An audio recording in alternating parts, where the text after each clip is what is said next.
I'm Hazel, it's almost Saturday today, and that makes it time to sit down and catch up on the WoW news of the week, what I've been up to, and answer some of your questions. As of 14 minutes ago, Brewfest has now officially started, at least in North American realms. I will get together a video showing what's new as soon as I humanly can, which I don't know when that will be, but I can tell you that it's starting now, and there are new toys. There are at least 2 new toys from Brewfest, one of them being a Hearthstone, so that's happening. Also this week, we got patch notes for patch 8.2.5, which means a couple of things. One, there were a few minor surprises in the patch notes. But secondly, because they're officially publishing patch notes now, that means that the patch is probably coming relatively soon. That's something they usually do fairly late in the development cycle. So I would guess, and nobody knows, and I don't know, but if I'm stabbing a guess at when 8.2.5 is going to come out, I'm going to say not this coming Tuesday, but any Tuesday after that is fair game, because I feel like they want to get it out well ahead of BlizzCon, which is coming up rather quickly. So I would assume within the next 3 weeks or so, we can expect to see patch 8.2.5. As for those surprises in the patch notes, nothing wild, nothing that's really going to make you come back to retail if you haven't already come back and you're still playing Classic. The main draw is going to be the B mount for Alliance players. That's going to be in the patch, of course, but we knew that already. New is the ability for you to unlock the ability. Wow, that sentence died.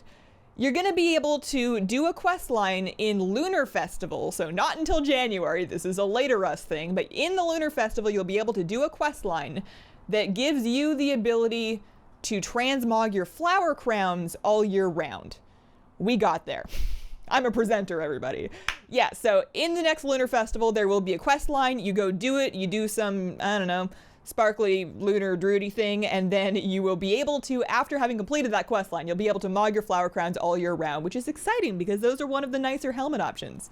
I'm always down for a nice helmet that does not delete my hair and slap a bald cap on me when I wear it, so that'll be good. They're also going to be adding new items to the black market auction house. So starting in 8.2.5, if you are one of those people that just has buckets of nerd money, you're going to be able to start seeing the tusks of Manaroth on the black market auction house. I am not really a black market auction house shopper, but I'm just excited to see how much those go for.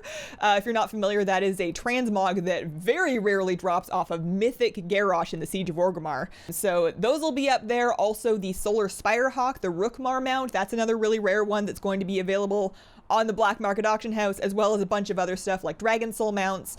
The post-Cataclysm Zul'Gurub, Raptor, and Panther will start appearing on the black market auction house, although of course if that's not a thing that you've ever... Lots of stuff is on the black market auction house. That doesn't mean any of us can afford it. In the news, we had a rare feel-good update to the DDoS situation. Last weekend, I want to say last weekend, I don't know, time blurs together, but there was a Saturday when many people wanted to sit down and play WoW Classic, and the servers were getting relentlessly DDoSed, and it was unavailable for most of the day and a large part of the weekend.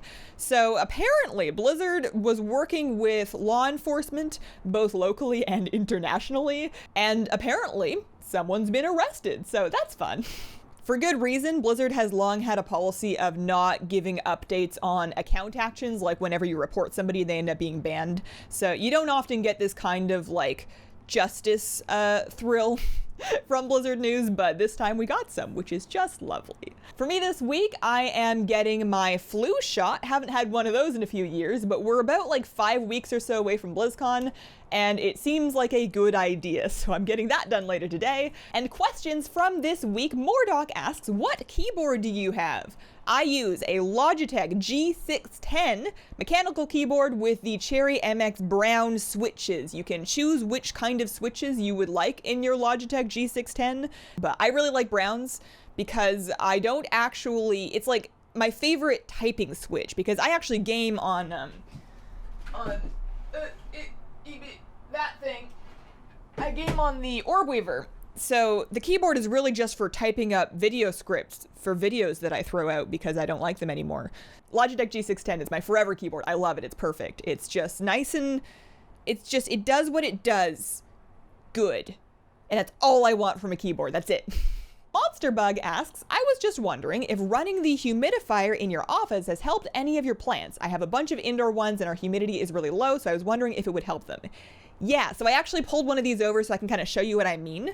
But basically, Okay, I don't know if you can really get a good idea of what it is that I'm showing you here, but basically some of the older leaves from when I first got this in before I got the humidifier had little crispy edges to them, and then the new ones that are coming in, they're not only coming in very quickly, but they're also like sort of more buttery and not crispy, basically, is the thing that you get. So the plant's a lot happier. It's been growing like crazy. Of course, the other factor to that is light.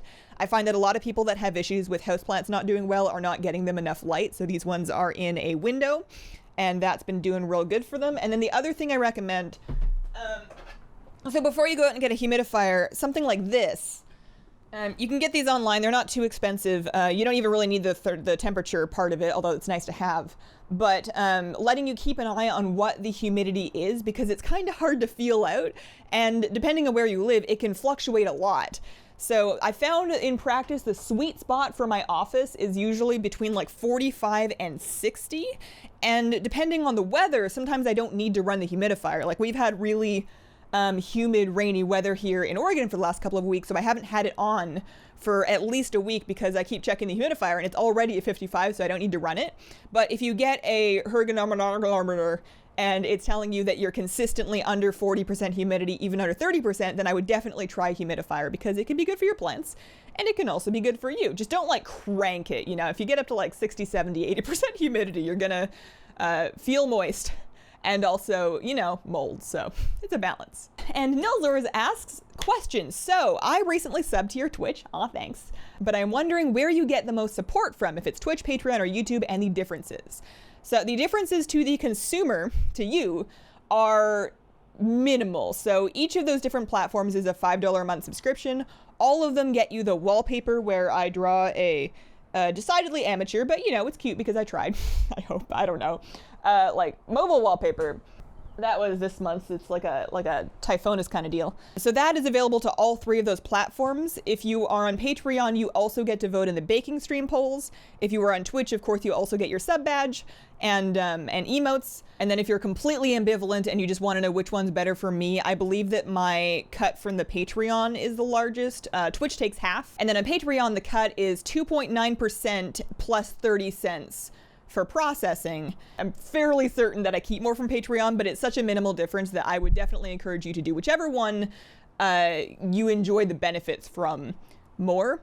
And also just thanks for thinking of me. It's definitely not necessary. Like just the fact that any of you clicked on a thing that I made is amazing, and that's all I can ever ask for from anybody, but I do appreciate, I appreciate everything. Of course I do. Lindsay asks, hey Hazel, I had a baby a couple of months ago, congratulations. Find myself wanting to play WoW but needing something super easy. He's usually asleep on me, playing with just my 12-button mouse. Do you have any recommendations for something simple but useful to do? I've considered fishing or pet battles, not quite sure where to start. So I would agree that you're on the right track with fishing in particular. Fishing's great because you just need the one button and like your ears. You can even kind of only look at it a little bit. So fishing's perfect for that. If you are like, I would fish either Nagitar if you want gold, or fish for something rare if you're looking for more like mounts, pets. You could be doing the pond nettle grind, that kind of thing. Outside of fishing and gathering, as a reply pointed out to you, I would also say consider archaeology if there's anything from that you still need, or if you're interested in the achievements. That was another thing. I used to, whenever I would travel and I would have my laptop with me and my mouse, but I wouldn't have my gamepad, I would be completely useless in any kind of combat. So when I wanted to play WoW but I couldn't actually fight stuff, I would fly around and do archaeology as well as fish. Those were like my two go-tos. And that has been my week. Thank you guys very much for watching. If you have a question you would like me to answer on a vlog, please leave them in the comments of the most recent vlog. And if you have any suggestions, just in general, but specifically any segments that you'd be interested to see from my BlizzCon vlog, I'm kind of trying to plan out the framework. And I have some ideas, but I'm interested to know, like, if you click on a vlog, like a video that is documenting somebody's BlizzCon trip, what's the thing that you really want to see? So let me know in the comments. I look forward to reading through some of those. Thank you all so much for supporting the merch. That's going to continue to be available until, next year when I come up with something else. But thank you guys so much for that, and I hope you guys have a wonderful, wonderful day. Bye. And I think that's, oh, I bought a table, like not an expensive table.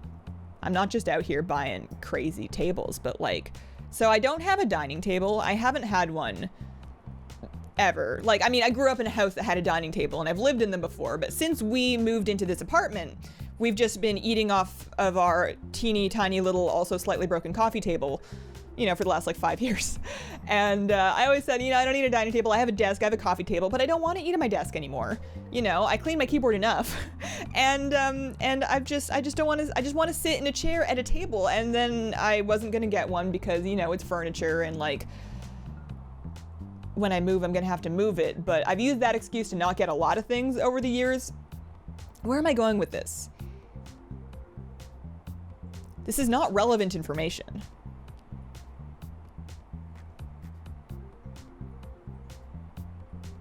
That's okay, I'll put it at the end.